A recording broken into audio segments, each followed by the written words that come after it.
ഘടകകക്ഷികൾക്ക് സമ്മർദ്ദമല്ല, ലീഗിന് സമ്മർദ്ദവും തന്നെ. അല്ല, ഘടകകക്ഷികൾക്ക് പൊതുവെ, പക്ഷെ അതിൽ ഏറ്റവും കൂടുതൽ നിർണായകമായ ഒരു ശക്തി എന്ന് പറയുന്നത് ലീഗ്. അതിന് ശരിയായില്ല, ഒരിക്കലും ശരിയായില്ല.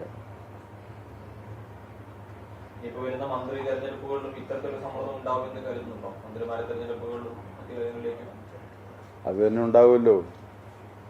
ഇപ്പൊ ഇങ്ങനെ ആകുമ്പോ പിന്നെ അടുത്തുള്ളത് സാധാരണ ഇത് കോൺഗ്രസിന്റെ പാർലമെന്ററി പാർട്ടി യോഗത്തിലെ ഭൂരിപക്ഷത്തിന്റെ അടിസ്ഥാനത്തിലാണ് തീരുമാനം കൈക്കൊള്ളുക. ഇത് ഇവിടെ അതൊന്നും പാലിക്കപ്പെട്ടു. അതാണല്ലോ ഞാൻ പറഞ്ഞത്. മാനദണ്ഡങ്ങൾ പാലിക്കപ്പെട്ടിട്ടില്ല, ജനാധിപത്യ ധ്വംസനമാണ് ഇത് നടന്നിരിക്കുന്നത് എന്ന് പറഞ്ഞതിന്റെ കാര്യം അതാണ്. ഒരു മുഖ്യമന്ത്രി എന്ന നിലയ്ക്ക് വി ഡി സതീശൻ യോഗ്യനല്ല, യോഗ്യതക്കുറവുണ്ട് എന്നാണോ പറയുന്നത്? മനസ്സിലായില്ല. അതായത് ഇപ്പോ മൂന്നാളിൽ തെരഞ്ഞെടുക്കപ്പെട്ടത് വി ഡി സതീശനാണ്. അപ്പോ അദ്ദേഹത്തിന് ഈ മൂന്നാളുകളിൽ യോഗ്യതക്കുറവുണ്ട്. 3 പേരും യോഗ്യരായതുകൊണ്ടാണ് ഞാൻ ഇങ്ങനെ ഒരു അഭിപ്രായം പറഞ്ഞത്.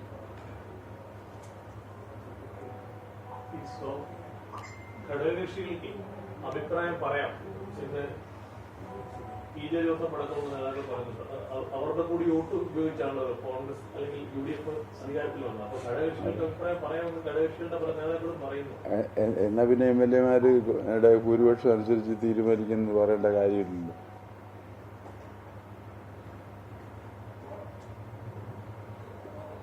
ഈ ഘടകകക്ഷികളെന്ന് പറഞ്ഞാൽ അവരുടെ ഏതാണ്ട് എങ്ങാണ്ടൊന്ന് കൊണ്ടുവന്ന വോട്ടാണ്. ഈ വോട്ടൊക്കെ തന്നെയല്ലേ അത് വാങ്ങിച്ചിരിക്കുമ്പോൾ ആ കോൺഗ്രസിന് അതിൻ്റെതായ സ്വാതന്ത്ര്യത്തിലേക്ക് വിടേണ്ടതായിരുന്നു. ഈ സാദിഖലി തങ്ങൾ പറഞ്ഞിരിക്കുന്നത് കേരളത്തിന്റെ പുറത്തെഴുന്നേൽപ്പിന്റെ കാലമാണ് ഇനി എന്നാണ്. നല്ല നാളേക്ക് വേണ്ടി വി ഡി സതീശൻ നയിക്കും എന്നാണ് സാദിഖലി തങ്ങൾ ഇപ്പോൾ ഫേസ്ബുക്ക് പോസ്റ്റ് ഇട്ടിരിക്കുന്നത്. പുറത്തെഴുന്നേൽപ്പിന്റെ കാലമാണ്, കേരളത്തിന്റെ നല്ല നാളേക്കായിട്ടാണ് സതീശൻ. അത് അദ്ദേഹത്തിന്റെ വിശ്വാസമായിരിക്കും, ഞങ്ങളുടെ ആരുടെയും വിശ്വാസം അതല്ല. ലീഗ് ഭരണത്തിൽ പിടിമുറുക്കുമെന്നതിന്റെ സൂചനയാണോ? തീർച്ചയായിട്ടും.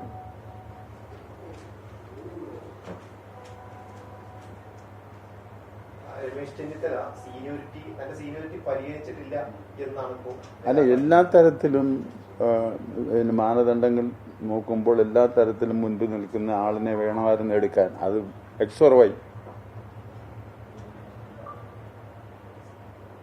രമേശ് ചെന്നിത്തല തുടർച്ചയായി അവഗണിക്കപ്പെടുന്നുള്ളൂ സാർ. ഈ AICCയുടെ പദവികളിലേക്ക് അദ്ദേഹത്തെ പരിഗണിച്ചിരുന്നു. അത് അദ്ദേഹത്തിനോട് ചോദിച്ചാൽ മതി. ഈ സതീശൻ തെരഞ്ഞെടുപ്പിനെ നയിച്ചു, പ്രതിപക്ഷ നേതാവായിട്ട് വിജയകരമായി പൂർത്തിയാക്കി. അതുകൊണ്ട് ജനങ്ങൾക്കിടയിൽ നിന്നും സ്വാഭാവികമായിട്ട് സതീശന്റെ പേരാണ് ഉയർന്നു വന്നത് എന്നുള്ള കാരണമാണ് ഇപ്പോ ഹൈക്കമാൻഡ്. ആര് കൗണ്ട് ചെയ്തു? ഈ ജനങ്ങൾ എന്ന് പറയുന്നവരെ ആര് കൗണ്ട് ചെയ്തു? ഈ ജനങ്ങളെന്ന് പറഞ്ഞാൽ അങ്ങനെ ആഗ്രഹിക്കുന്ന ആളുകൾ എത്ര പേരുണ്ടെന്ന് ആര് കൗണ്ട് ചെയ്തു? അങ്ങനെയാണ് അതിന്റെ ഭൂരിപക്ഷം വേണ്ടത്. ഒരിക്കലും ഇത്തരത്തിൽ രാഷ്ട്രീയ അഭിപ്രായങ്ങൾ അല്ലെങ്കിൽ രാഷ്ട്രീയം ഇങ്ങനെ പറയാത്ത അത് അവരുടെ കീഴ്വഴക്കം. NSS പറയുന്നത് എന്തുകൊണ്ടാണ്? കീഴ്വഴക്കങ്ങൾ തെറ്റിച്ചതുകൊണ്ടാണ് പറയുന്നത്. അത് പറയാൻ അവകാശം എല്ലാവർക്കും ഇല്ല. കോൺഗ്രസിന്റെ കീഴ്വഴക്കങ്ങൾ തെറ്റിച്ചതുകൊണ്ടാണ് നമ്മൾ പറഞ്ഞത്. അവർ കീഴ്വഴക്കങ്ങൾ തെറ്റിക്കുന്നില്ല, അത് അവരുടേതായ രീതിയിൽ പോകുന്നു ഇടതുപക്ഷം. ഈ ഭരണത്തിൽ സാമൂഹിക നീതി നടപ്പാക്കുമെന്ന് കരുതുന്നുണ്ടോ? സാമൂഹിക നീതി നടപ്പാക്കുമെന്ന് കരുതുന്നുണ്ടോ? ഇങ്ങനെയൊക്കെയുള്ള തീരുമാനം വരുമ്പോൾ അല്ല, അതിപ്പോ എനിക്ക് പ്രെഡിക്റ്റ് ചെയ്യാൻ പറ്റില്ല. സാധ്യത കുറവാണ് എന്ന് പറയാം.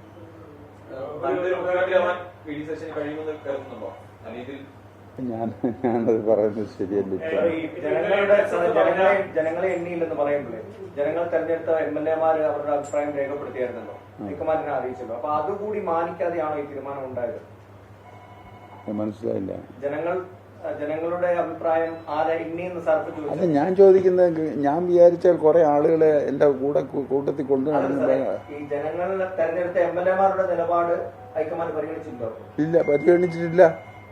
അതല്ലേ ഞാൻ പറഞ്ഞത്, മാനദണ്ഡങ്ങൾ പാലിക്കപ്പെട്ടിട്ടില്ല, ജനാധിപത്യ മര്യാദ പാലിച്ചിട്ടില്ല ഇതിനകത്തെന്ന് പറഞ്ഞതിന്റെ കാര്യത. ജനാധിപത്യ മര്യാദകളോ മാനദണ്ഡങ്ങളോ പാലിക്കാതുള്ള ഒരു തെരഞ്ഞെടുപ്പായിരുന്നു ഇത്.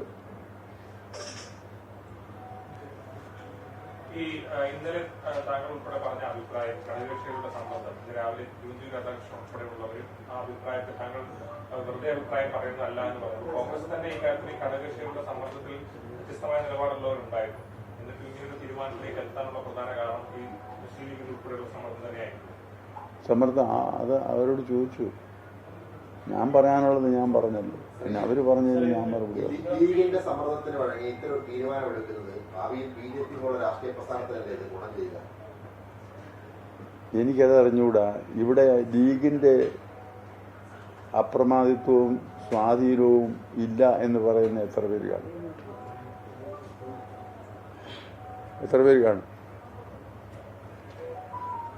ഈ ലീഗിന്റെ ഇത്തരത്തിലുള്ള ഇടപെടലുകൾ ജാതീയമായിട്ടുള്ള മതപരമായിട്ടുള്ള വേർതിരിവിലേക്ക് കൊണ്ടുപോകും. ഇല്ല, അവര് വർഗീയതയ്ക്ക് വളരെ വിരോധികളാണ്. ഇത്രയും വിരോധമുള്ള ആളുകൾ വർഗീയത എന്ന് പറയുമ്പോൾ തന്നെ അവർക്കങ്ങും അവർഷകം കാണിക്കുന്ന മുഴുവൻ ഇതുമാണ്. ഈ നേരത്തെ മുതലേ SNDP ജനറൽ സെക്രട്ടറി പറഞ്ഞുകൊണ്ടിരുന്ന അഭിപ്രായങ്ങളാണോ ഇപ്പൊ NSS ജനറൽ സെക്രട്ടറി? അത് SNDP ജനറൽ സെക്രട്ടറിയുടെ അഭിപ്രായം വേറെ, ഇത് NSSന്റെ രണ്ടും രണ്ടാ. അങ്ങനെ പറയുമ്പോൾ നിങ്ങൾ പറയും ഞാൻ പിന്നെ വെള്ളാപ്പള്ളി നടേശന് പഠിക്കുക എന്ന് പറയും.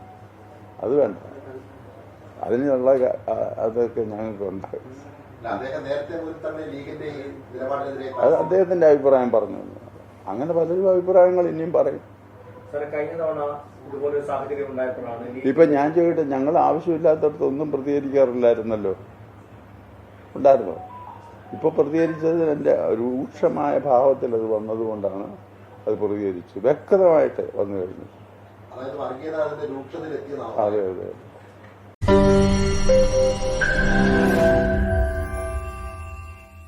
ലോകത്തെവിടെയായാലും ഏത് സമയത്തും 24 വാർത്തകളും ഓഗ്മെന്റഡ് റിയാലിറ്റി പാക്കേജുകളും എക്സ്പ്ലെയിനറുകളും വിശദമായി കാണാൻ ഞങ്ങളുടെ യൂട്യൂബ് ചാനൽ നിങ്ങൾക്ക് സബ്സ്ക്രൈബ് ചെയ്യാം.